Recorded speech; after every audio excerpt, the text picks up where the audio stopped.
l'ami Midas, sur 315 croix en forme de glaive, au carré militaire du cimetière communal. Sous les pointes fichées dans la terre, dorment à jamais les soldats, mes camarades, dont certains, comme moi, n'ont pas de nom. Mais aussi des arageois, victimes des bombardements, des civils et militaires qui ont payé de leur vie leur engagement à ne pas abandonner leur ville, à défendre leur patrie. 315 tombes, une goutte de sang dans l'océan, des 10 millions de morts de la Grande Guerre.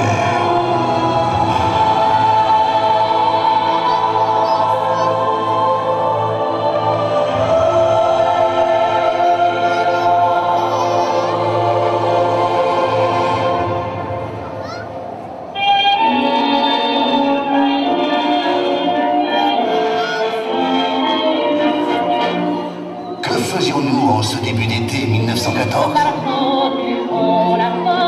Nous moissonnions les blés des plaines, nous pointions à l'usine, nous venions de fermer notre école, nous allions au bal, nous nous promenions sur les boulevards. La vie était douce, c'était la belle époque. Nous ne savions pas que nous dansions sur un volcan.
Que savions-nous de cet archiduc d'Autriche, Hongrie, François Ferdinand, assassiné le 28 juin à Sarajevo? Savions-nous où était la Bosnie?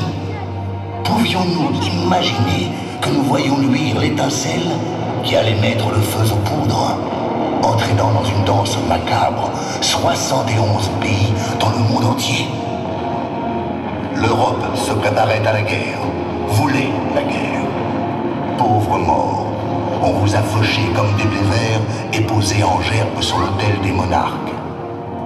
Cousins avides de puissance et de terre.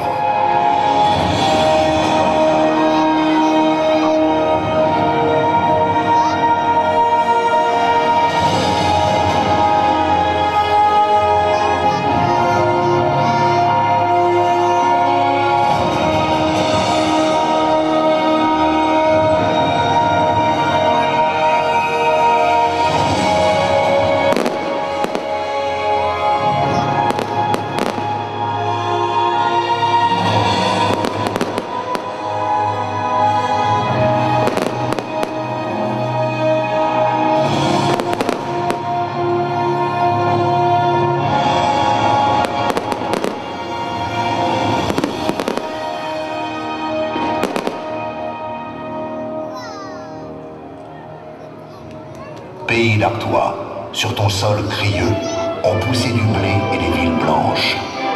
De hauts beffrois qui font face aux clochers et qui veillent sur les foires animées. Tu as vu passer les soldats de Jules César, les peuples germaniques en route vers l'Occident. Germains, Françaliens du 5e siècle, Prussiens de 1870, Allemands, Boche de 1914. Vous n'aurez pas l'Alsace et la Lorraine, ni le pays d'Artois.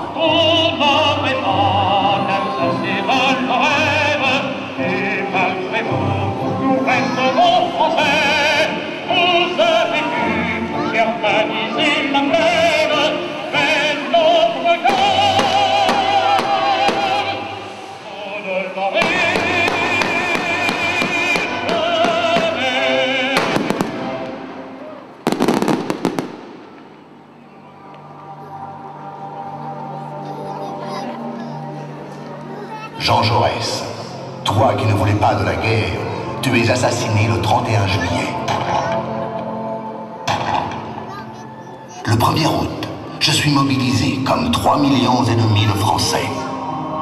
J'ai été les 3 batailles de l'Artois, en octobre 1914, pendant la course à la mer entre les armées françaises et allemandes. La ville de Douai est atteinte, puis les Français se retirent à Arras. Les Allemands prennent Lens.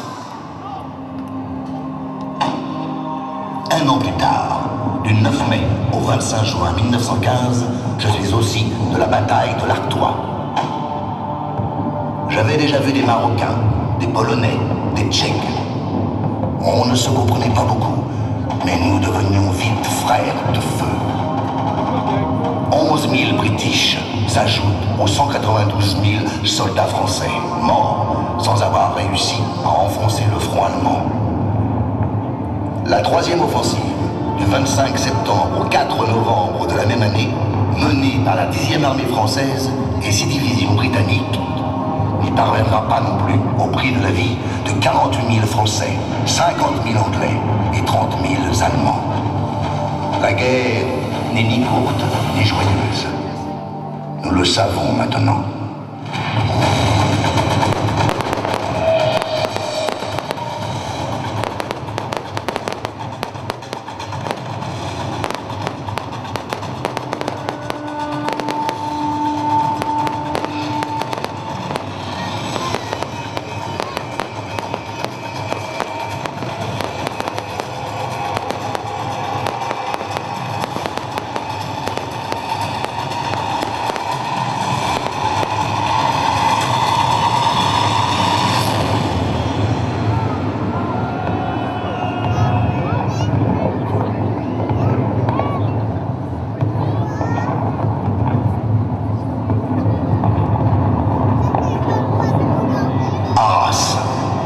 Déclarée ville ouverte le 30 août 1914, moins de 3 semaines après la déclaration de guerre.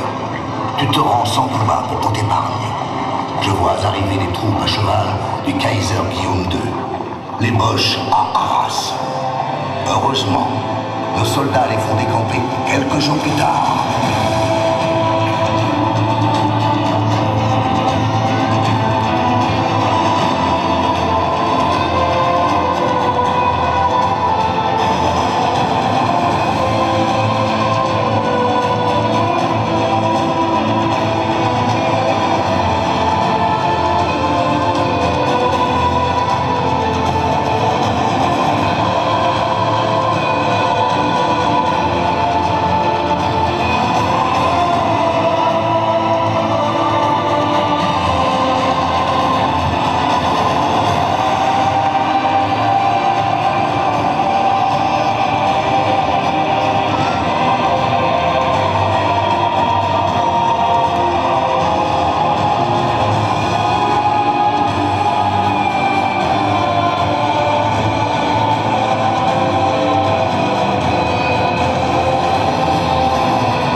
pris pour cible.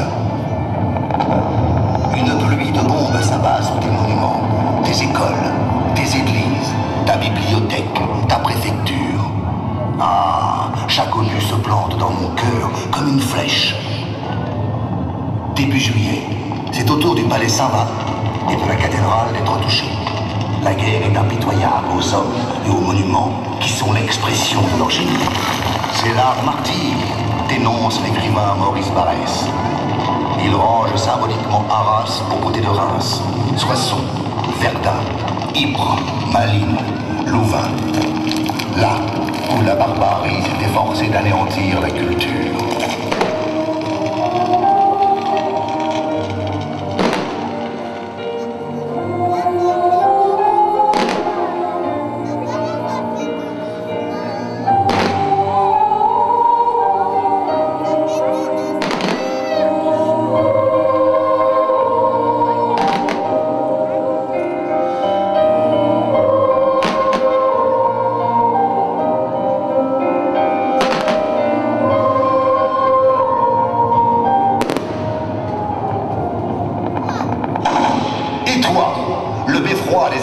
Qui te dresse fièrement à 77 mètres au-dessus de la place des héros.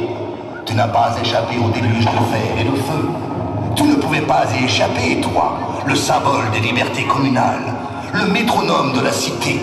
Tu es même le premier à avoir essuyé la tourmente.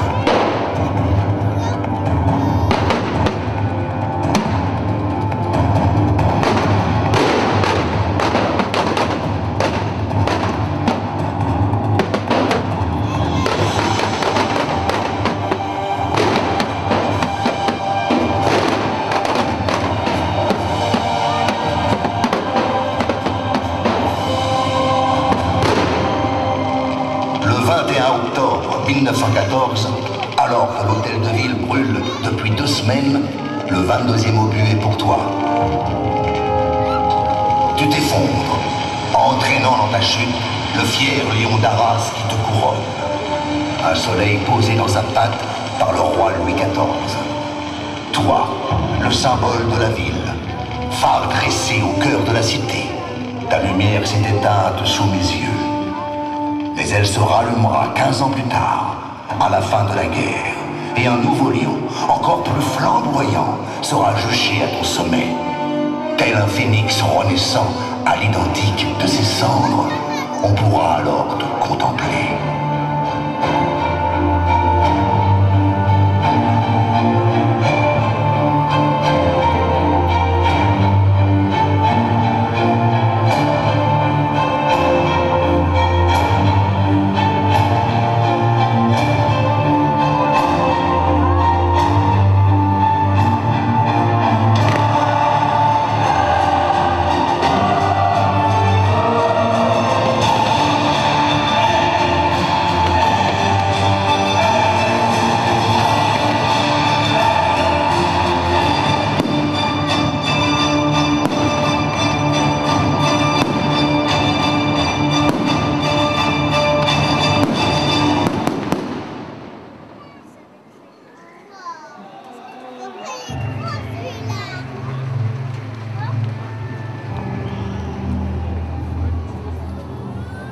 La bataille d'Arras, du 9 avril au 16 mai 1917.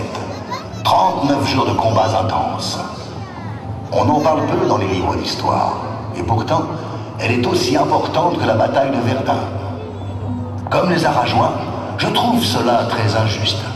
Imaginez, nous sommes à la fin de 1916 et les armées se sont enterrées dans des tranchées. Les forces alliées veulent lancer une offensive sur le chemin des Dames pour engager l'armée allemande, moins nombreuse, dans une guerre de mouvement. Le secteur d'Arras est choisi pour lancer une offensive de diversion.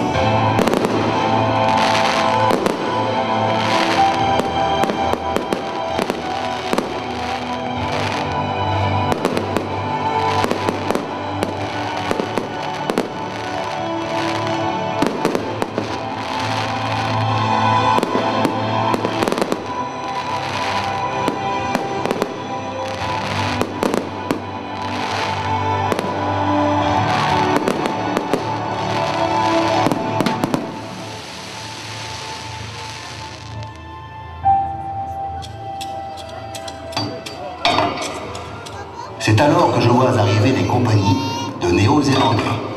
Ceux-là, je ne les comprenais pas non plus. Armés de pelles et de pioches pour agrandir les pauvres. Vous savez, ces tunnels, creusés à partir du Moyen-Âge pour exploiter la craie blanche. 20 km en 6 mois. Dans la carrière Wellington de vraies taupes et dangereuses avec leurs mines.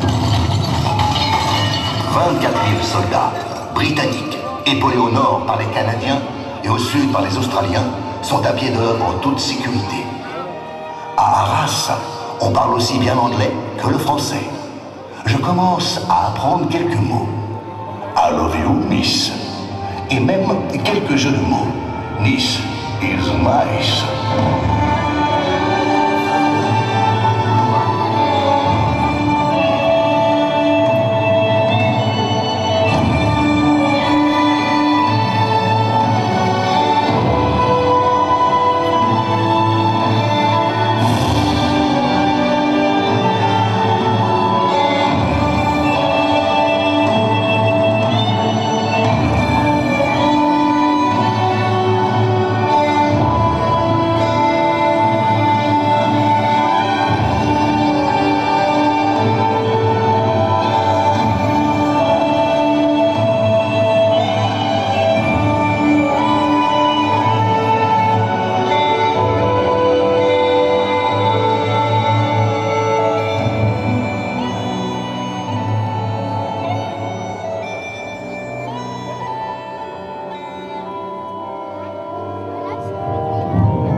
À 5h30, l'assaut est donné.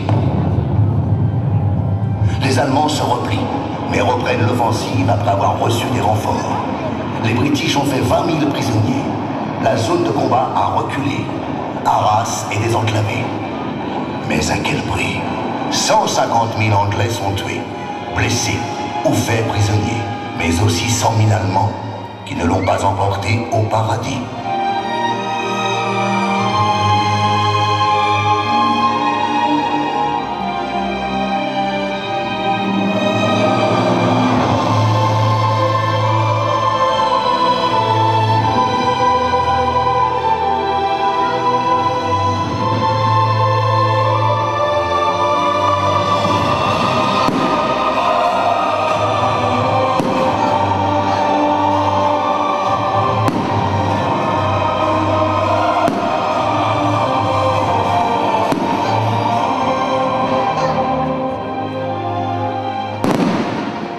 Ville fière et vaillante, déjà témoin de luttes nombreuses, vient d'ajouter de brillantes pages à son passé de gloire. C'est avec ces mots que le président de la République, Raymond Poincaré, décerne la croix de chevalier de la Légion d'honneur à la ville d'Arras. Arras, déclarée ville martyre, comme Reims et Soissons. Quand la ligne allemande est enfoncée en août 1918 et le Pas-de-Calais libéré le 16 octobre, Arras est une ville fantôme, détruite à 80% par les bombardements incessants. Mais c'est une ville courage, avec ses quelques hommes et femmes qui restent au milieu des ruines désertées pour apporter aide et soutien aux soldats de tout pays qui la défendent. Ville solidaire et volontaire, quand il faut s'atteler à la reconstruction et effacer les stigmates de la guerre.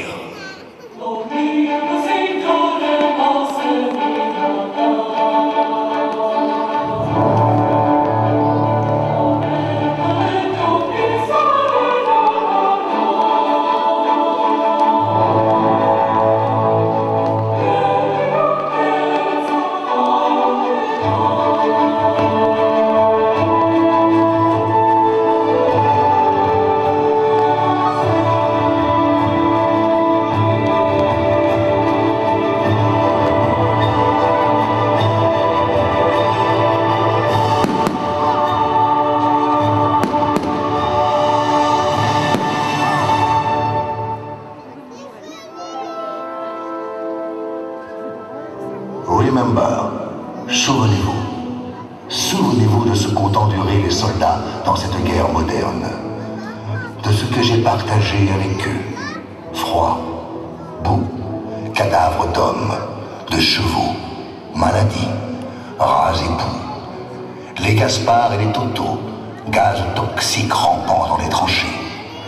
Nostalgie de ma maison, de ma famille, le long ennui interrompu par des assauts d'une violence inouïe, sous le feu des mitrailleuses, des obus, des shrapnels, pour finir parfois au corps à corps, à la baïonnette ou à la pelle. Membres déchiquetés, gueules cassées, cerveau dérangé.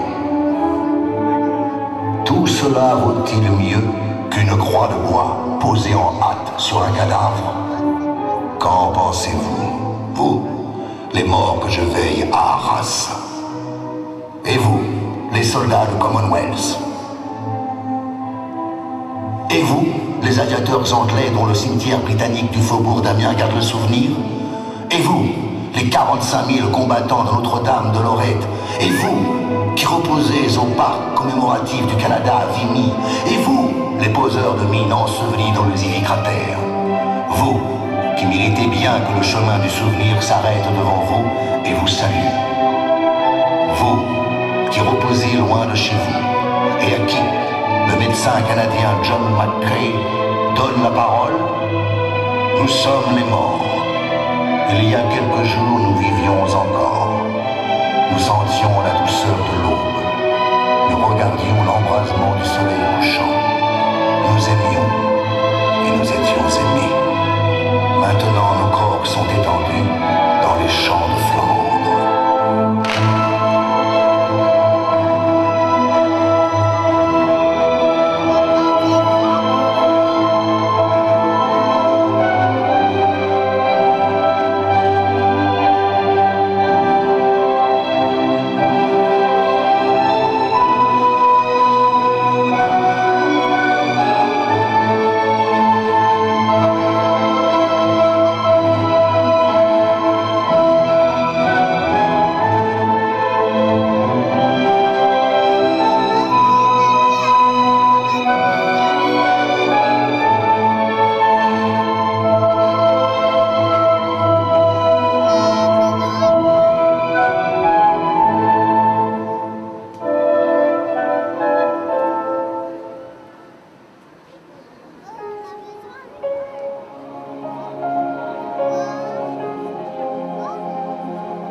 Déjà, un jour de Noël, les soldats allemands et français sont sortis de leurs tranchées pour disputer une partie de football.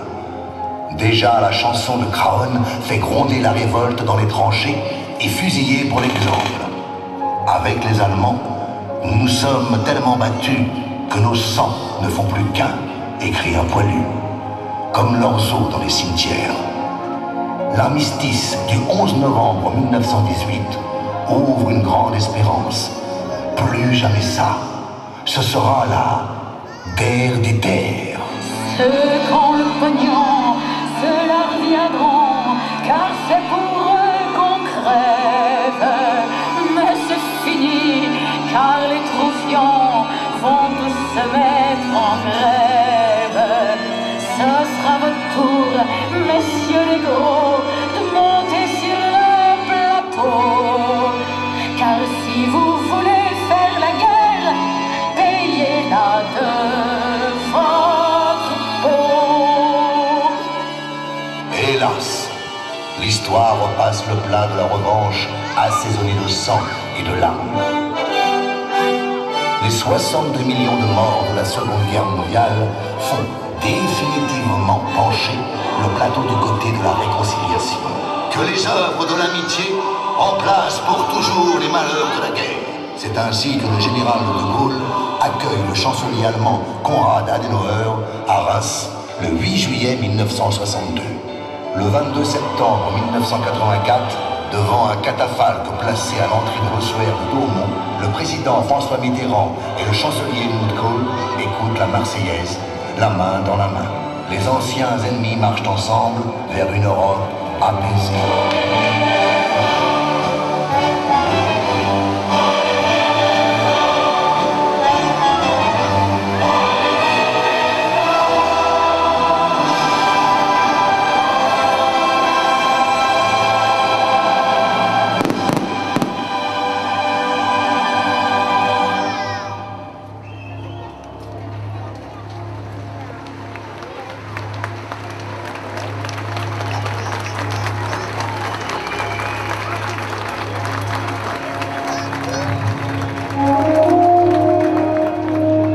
Tes yeux de pierre ne se sont plus fermés depuis l'Apocalypse. Pas plus que ceux du soldat français qui a son buste à la cour de Verdun. En cette année du centenaire, Arageoise et Arageois, mais vous aussi, qui vivez dans cette bande de terre de France qu'on appelait le front, ayez une pensée pour tous ceux qui ont vécu l'enfer. Vous, qui vivez dans la paix, retrouvez les journées d'épaules nues et de feuillage, au front chanté par le poète Louis Aragon. Toi, la Madelon, ou bien toi, Lily Marlène, servez-nous donc à boire.